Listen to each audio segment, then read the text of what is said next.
and everything else. It did 20 liters per 100 kilometers. It was a completely rude motor car. It was one button turned off everything, and you had this wild 500 horsepower, 500 newton meter V10. The gearbox was supposed to be terrible. I loved that gearbox better than anything else. It banged in 2 gears. Nobody understood that car. I remember Jeremy Clarkson. If you did, it was beautiful. Exactly. He had a Top Gear video where he took it out on the track, and he said it was, if you don't press the button, it was a normal run-of-the-mill car. As soon as you press that button, everything goes bonkers. It's 7 phases. So basically, I done it in 2 or 3 because it was quite a nice thing. The gearbox actually was very nice to drive if you went on the throttle. Yeah. If you had enough discipline to control the throttle when you're driving normally, it was very easy the gears changed beautifully. That SMG box everyone hated. But when you press that button and drove that car and lifted them and just light up the tires and drove it how it needs to be driven. Like the Superboss. Yes. Not Superboss, the Super Ute. Oh, yes. It was just a car that was a man's car. And exactly. For me, that's an ultimate, because it was the top car. That's where cars evolved to. Correct. Before they were muted by this bloody nonsense of the governments and stuff, and safety and emissions and all of that nonsense. Because it's nonsense. BMW I was lucky enough to go on that launch. Yeah. And someone said, "Are you going to do an automatic gearbox? You just say you promised you would never change from a 6-speed manual." I said, "Yeah, but we had to do this. But we will never turbocharge our cars, and we will never go 4-wheel drive." And look now. Unfortunately, the woke world drove them into a turbo, which had so much torque that the car couldn't drive in a straight line without wanting to overtake itself. And they had to put all-wheel drive. Exactly.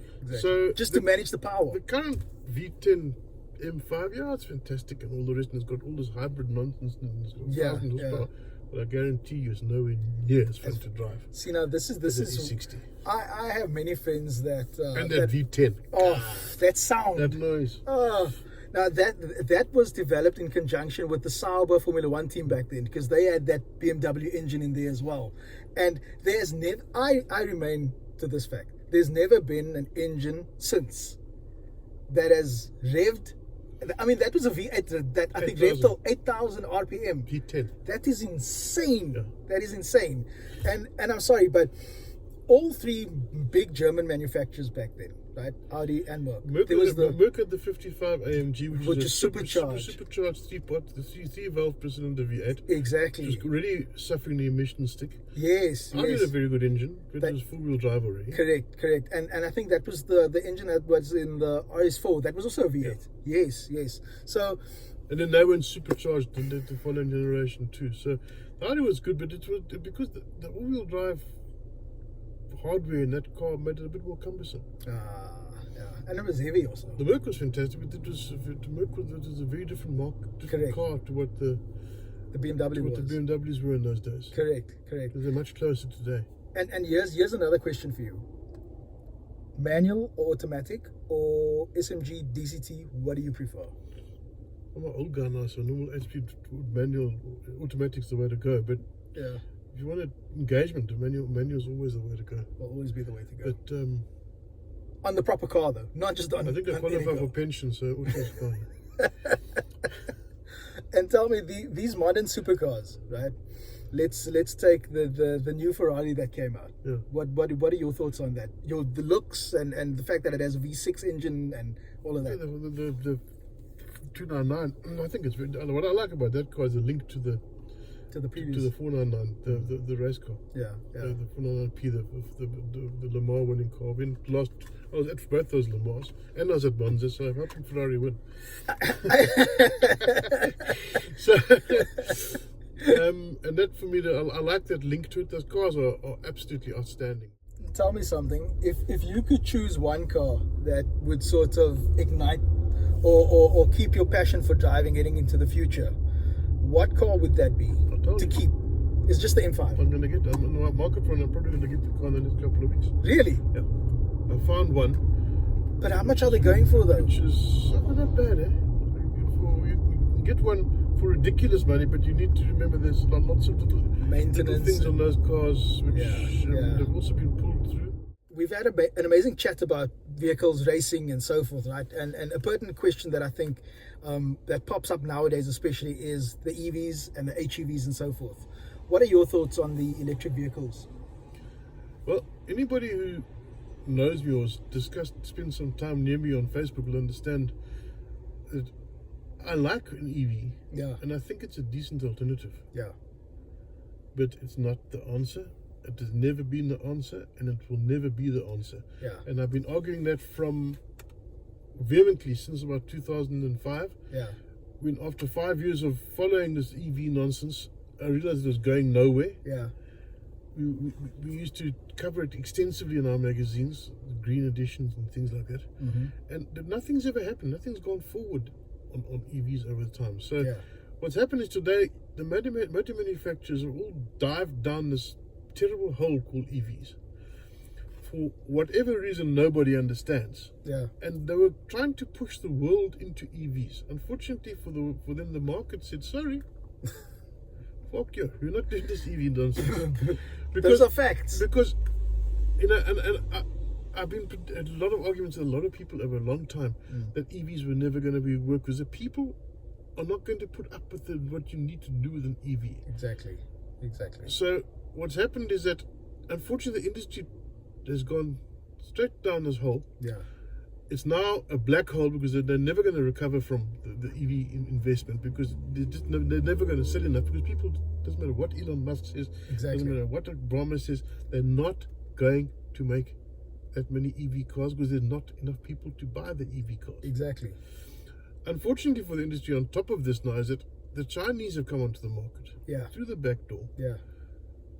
Working on a model that doesn't require the manufacturer to steal from the customer to pay the shareholders to justify the business. Correct. These Chinese are coming with cut price sweatshop built motor cars. Yeah. We're sitting in one right now. Exactly. 450 grand. What we're sitting in here is bloody believable. For the price. To match this, you're going to spend R1 million. Exactly. And how the manufacturers are going, the traditional manufacturers are going to get out of this hole, is the biggest problem they've ever faced. Exactly. I promise you, there are a couple of motor manufacturers in big trouble. There are a couple of brands. How Jaguar and Alfa Romeo have got pulled into this EV vortex. And they're going to destroy some of the best brands the world has ever seen, because some idiot who knows nothing about cars has taken over this brand, and I'm going to show the world who clever I am. All he's doing is like a guy who was in Nissan and went to Le Mans with a front-wheel drive car. Are you fucking stupid? And that's what the whole industry has done with EVs. Now they're stuck in this hole. And I don't care, they can say what they like. They can ban me from whatever they want to. I'm telling you, the problem is very, very simple. They've capitulated on EVs. Yeah. The Chinese have come in the back door, and now they're all stuffed. Exactly. So they've basically created a hole for themselves. Yes. That's a giant hole called EVs. Yeah. On a lie, and the whole thing about EV is a lie. About the cleanliness of it, and how good it is for the environment and all of that stuff. Yeah, sure. If you're charging your car with solar, exactly, but you're still charging batteries that have been dug by children slaves in mines in some godforsaken state. Exactly. And you're going to end up with this battery which is going to be buggered, and you can't replace the car. There's no resale value in an electric car because of battery. How long do those batteries last? It doesn't last long. But moreover, right? I think I read an article, 80 to 90% of the world's cobalt comes out of the Democratic Republic of Congo, right? Dug by children. In cesspits. Exactly. In slavery conditions. And they are being paid nothing. Nothing. They're slaves. Exactly. They're child slaves.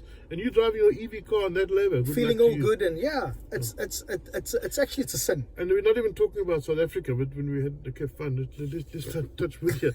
They're not going to reintroduce this load shedding nonsense. Yeah. In that context, how can you possibly have EVs? And not just that, right? Just the infrastructure in South Africa. There's no infrastructure. It's not conducive to EVs at all. In Europe, people don't understand if you're traveling down the French auto route, and you stop at what you call an ultra city here, and you park your car, there are 20 200 kilowatt EV charging points that's going to charge your car in 30 minutes. Exactly.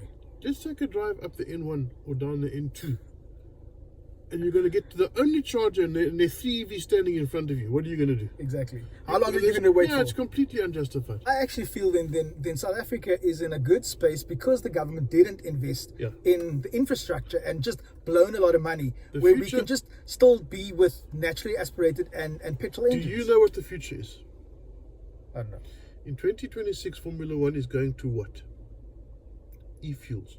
Yes. The 2026 Formula One regulations stay pretty much as they are, but the cars are e-fueled. Yes, The next Formula One engine rule set comes in 2030. Yeah. And when that comes, I'm prepared to put a bet on this. Yeah. They're going to be back to normally aspirated cars running on e-fuels. Now, what e-fuels is, what people don't understand yet, and, and in 10 years' time, the technology and the amortization would have reached a point where it's going to work.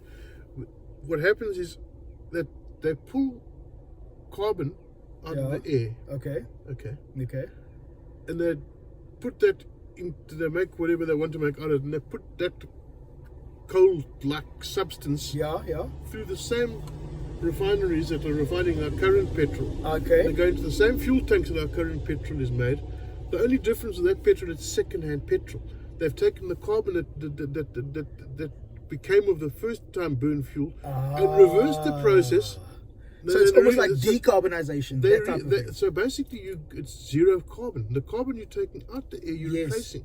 So it's carbon neutral.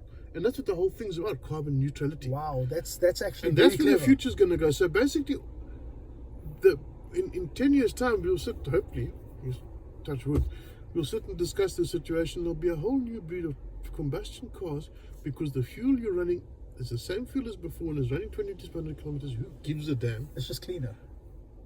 That petrol is going to get used, the carbon that you're making is going to get reused and come back to you as petrol in a year's time. Exactly. So, okay, you heard that first on Talking Cars. E-fuel. That's the future. E-fuel is going to be Lamar is running on it already. Really? Formula One's already running on it. Wow. No, there's the plants all over the place. Which it would be a nice way to go farming. That's actually a good idea, eh? That's actually a good idea. Good investment opportunity. Return on investment on that might be insane in the future.